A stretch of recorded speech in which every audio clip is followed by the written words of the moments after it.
નમસ્કાર વિદ્યાર્થી મિત્રો, વૈદિક ગણિતના સંપૂર્ણ અભ્યાસક્રમના આ ખાસ રિવિઝન માસ્ટર ક્લાસમાં આપ સૌનું સ્વાગત છે. આજે આપણે એ બધું જ ઝડપથી રિવાઇઝ કરીશું જે તમારી આવનારી પરીક્ષા માટે ખૂબ જ મહત્વપૂર્ણ છે. તો થઈ જાઓ તૈયાર. ફટાફટ જોઈ લઈએ કે આજે આપણે કયા કયા ટોપિક્સ કવર કરવાના છીએ. પૂરક સંખ્યાઓ, બીજાંકની જાદુઈ ટ્રીક, ફાસ્ટ સરવાળા, એકદમ સરળ બાદબાકી અને હા, મોટા ઘડિયા બનાવવાની શોર્ટકટ રીતો. બસ આટલું કરી લીધું એટલે તમારું કામ પાક્કું. આગળ વધીએ તે પહેલાં એક વાત ખાસ યાદ રાખજો. સ્વામી શ્રી ભારતીકૃષ્ણ તીર્થજી મહારાજે આ અદ્ભુત સૂત્રો એટલે જ શોધ્યા હતા જેથી ગણિતનો ડર દૂર થાય. ગણિત ગોખવાનો વિષય નથી, પણ જો સાચી રીત ખબર હોય તો તે એકદમ મજેદાર બની શકે છે. ચલો પહેલા વિભાગથી શરૂઆત કરીએ. આધાર અને પૂરક સંખ્યાઓ. હવે ધ્યાનથી સમજો, આ ટોપિક આખા વૈદિક ગણિતનો મુખ્ય પાયો છે. જો આ સમજાઈ ગયું તો આગળનું બધું જ સહેલું લાગશે. પરીક્ષા માટે આ ટ્રીક જરૂર યાદ રાખજો. નિખિલમ નવતશ્ચરમ દશતઃ. સાંભળવામાં થોડું મોટું લાગે છે, બરાબર, પણ આનો અર્થ સાવ સીધો છે.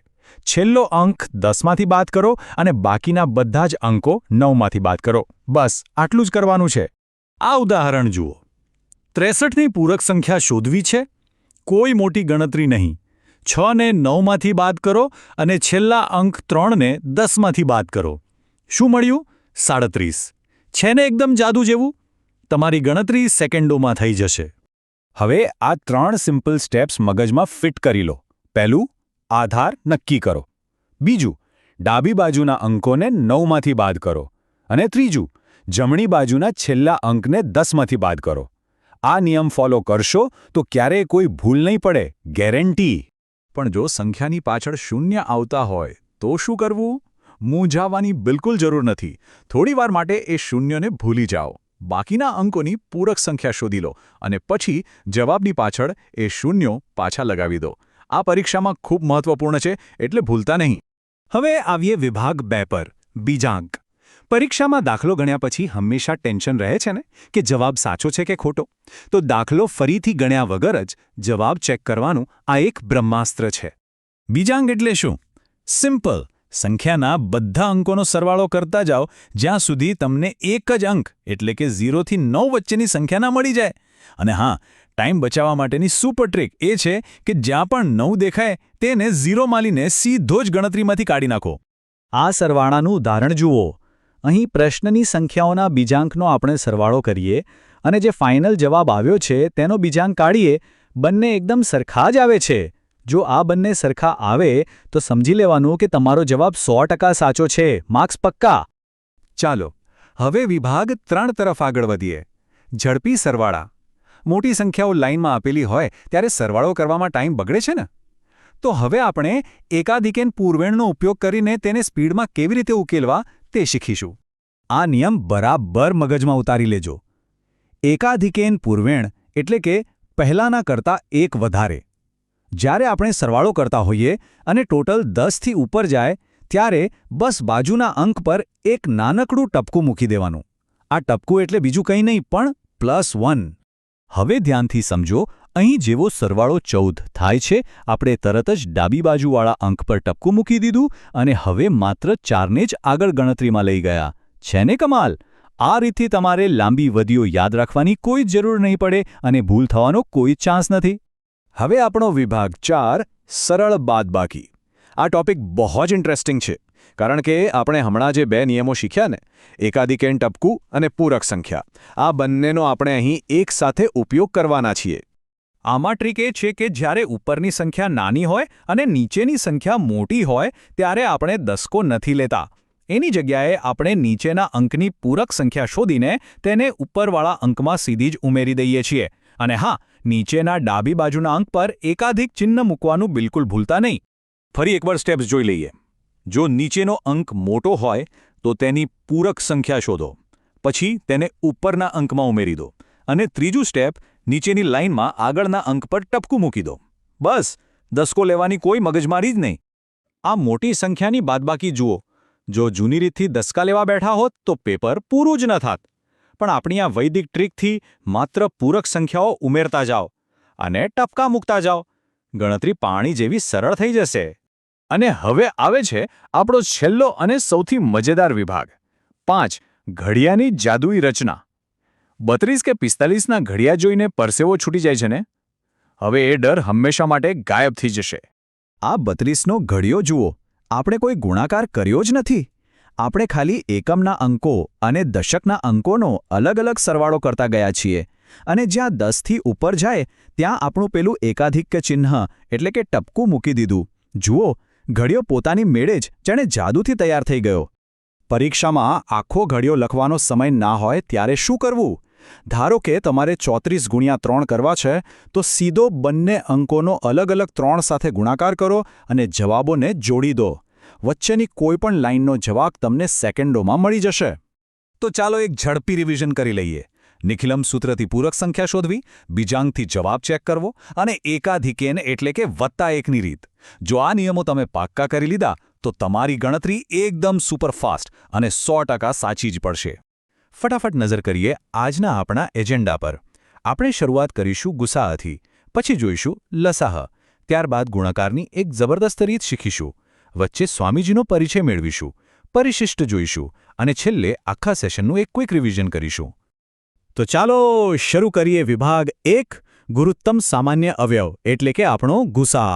આના માટે આપણે વૈદિક ગણિતનું સંકલન વ્યવકલનાભ્યામ સૂત્ર વાપરવાના છીએ, જેનો સીધો અર્થ થાય છે સરવાળા અને બાદબાકી દ્વારા ગણતરી. બોર્ડ પર ધ્યાન આપજો. આની રીત સાવ સિમ્પલ છે. સ્ટેપ 1, મોટી સંખ્યામાંથી નાની સંખ્યા બાદ કરો.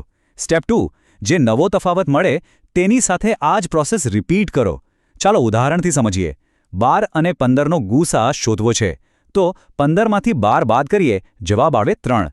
હવે આ 12માંથી 4 વખત 3 બાદ કરીએ તો 0 મળી જાય. મતલબ કે આપણો ગુસા 3 છે. બીજું ઉદાહરણ જુઓ, 18 અને 24. 24માંથી 18 જાય તો 6 વધે, અને 18માંથી 3 વખત 6 બાદ કરતા 0 આવી જાય. તો આ બંનેનો ગુસા 6 થશે. એકદમ ઇઝી, રાઈટ?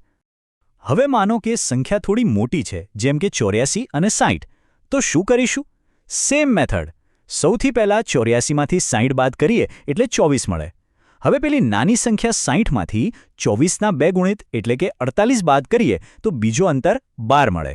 ત્યારબાદ 24માંથી 12ના 2 ગુણિત બાદ કરતાં 0 મળી જાય. બસ, આપણો જવાબ તૈયાર છે. 84 અને 60નો ગુસા 12 થશે. કેટલી સરસ અને સચોટ પદ્ધતિ છે આ! હવે સીધા મહાવરા પર જતા પહેલા આ કેટલાક ગોલ્ડન રૂલ્સ ખાસ મગજમાં ફિટ કરી લઈએ.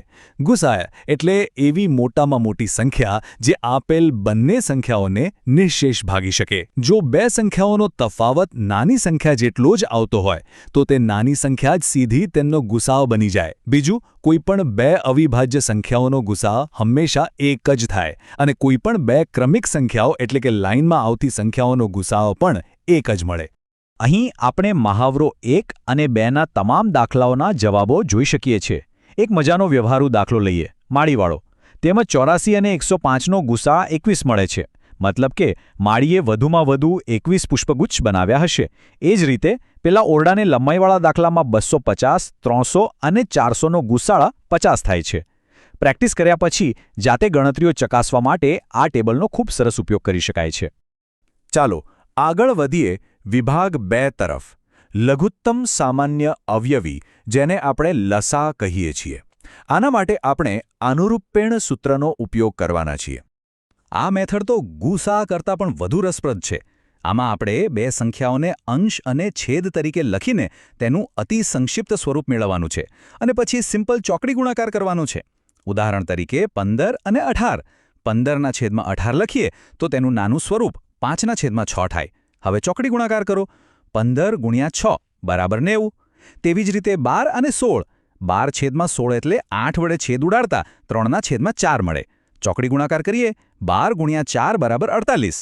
જુઓ, આટલી સ્પીડમાં જવાબ આવી જાય છે. પ્રેક્ટિકલ લાઈફમાં આ પદ્ધતિ ક્યાં કામ આવે? એક બહુ જ સરસ ઉદાહરણ છે ટ્રાફિક સિગ્નલનું. માની લો કે લાલ, પીળી અને લીલી લાઇટો અનુક્રમે 12, 32 અને 48 સેકન્ડે ઝબૂકે છે. હવે ત્રણેય લાઇટો એકસાથે ક્યારે ઝબૂકશે એ જાણવું હોય તો સિમ્પલ, લસાઅ શોધો. પહેલા 12 અને 32નો લસાઅ 96 થાય. હવે 96 અને 48નો લસાઅ કાઢીએ તો અંતિમ જવાબ 96 સેકન્ડ મળે. મતલબ કે બરાબર 1 મિનિટ અને 36 સેકન્ડ પછી ત્રણેય લાઇટો પાછી એકસાથે ઝબૂકશે. અહીં લસાઅના મહાવરા 1 અને 2ના તમામ જવાબો આપેલા છે. પહેલા બાઇક સવારવાળા દાખલાની વાત કરીએ તો એક બાઇક સવાર 50 ચક્કર અને બીજો 75 ચક્કર લગાવે છે. 50 અને 75નો લસા 150 થાય છે. મતલબ કે 150 ચક્કર માર્યા પછી બંને પાછા ભેગા થશે. રિવિઝન માટે આ બધા જ જવાબો નોંધી લેવા જેવા છે. હવે આવે છે વિભાગ 3, જે કદાચ સૌથી મજેદાર છે, ગુણાકાર. અને આ માટે આપણું મેજિક સૂત્ર છે અન્યોયર દશકેળ પી. પણ જુઓ, આ મેજિક ટ્રીક વાપરતા પહેલાં બે બહુ જ મહત્વની કન્ડિશન સમજવી પડશે. શરત નંબર 1, આપણે જે બે સંખ્યાઓનો ગુણાકાર કરવો છે તેમના એકમના અંકોનો સરવાળો એક્ઝેક્ટ 10 થવો જોઈએ. અને શરત નંબર 2, એકમના સ્થાન પૂર્વેના અંકો એટલે કે ડાબી બાજુના જે દશકના અંકો છે તે બિલકુલ સમાન હોવો જોઈએ. જો આ બે શરતો પૂરી થાય ને તો જ આ પદ્ધતિ કામ લાગશે. ચાલો આને એકદમ ક્લિયર ઉદાહરણથી સમજીએ. 37 ગુણ્યા 33. અહીં એકમના અંકો 7 અને 3નો સરવાળો 10 થાય છે? હા. દશકના અંકો 3 સમાન છે? હા. તો સ્ટેપ 1, એકમના અંકોનો ગુણાકાર કરો એટલે કે 7 ગુણ્યા 3 બરાબર 21. સ્ટેપ 2, સમાન અંક 3ને તેના પછીના અંક 4 સાથે ગુણો એટલે 3 ગુણ્યા 4 બરાબર 12. બંનેને લાઇનમાં મૂકી દો, 1221. બીજું ઉદાહરણ 26 ગુણ્યા 24. 6 અને 4નો સરવાળો 10 અને આગળ બંનેમાં 2 છે. 6 ગુણ્યા 4 થાય 24 અને 2 ગુણ્યા 3 થાય 6. સીધો જવાબ 624. છે ને કમાલની ટ્રીક? હવે એવું નથી કે આ માત્ર નાની સંખ્યામાં કામ આવે. 94 અને 96નો ગુણાકાર જુઓ. 4 અને 6નો સરવાળો 10 અને આગળ 9 સમાન છે. 4 છંગ 24 અને 9ને તેના પછીના અંક 10 વડે ગુણીએ તો 90. જવાબ આવી ગયો 9024. તેવી જ રીતે 3 અંકોની સંખ્યા 104 ગુણ્યા 106 માટે 4 છંગ 24 અને 10 ગુણ્યા 11 થાય 110. સીધો જવાબ મળે છે 11024. અને આ બ્રિલિયન્ટ પદ્ધતિ આનાથી પણ મોટી સંખ્યાઓ માટે પણ કામ કરે છે. 128 ગુણ્યા 122. જુઓ, 8 અને 2નો સરવાળો 10 થાય, 8 દુ 16. આગળની સમાન સંખ્યા 12 છે, માટે 12 ગુણ્યા 13 કરીએ તો 156. ફાઇનલ જવાબ થયો 15616. અંતિમ મોટું ઉદાહરણ 193 ગુણ્યા 197. 3 સત્તા 21. આગળ 19 છે તો 19 ગુણ્યા 20 થાય 380. લિટરલી 2 સેકન્ડમાં અંતિમ જવાબ મળે છે 38021.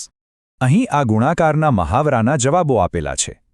તેમાં ખાસ એ ધ્યાન રાખવાનું છે કે જો એકમના અંકોનો સરવાળો 10 ન થતો હોય અથવા દશકના અંકો સમાન ન હોય તો આ ટ્રીક લાગુ પાડી શકાતી નથી.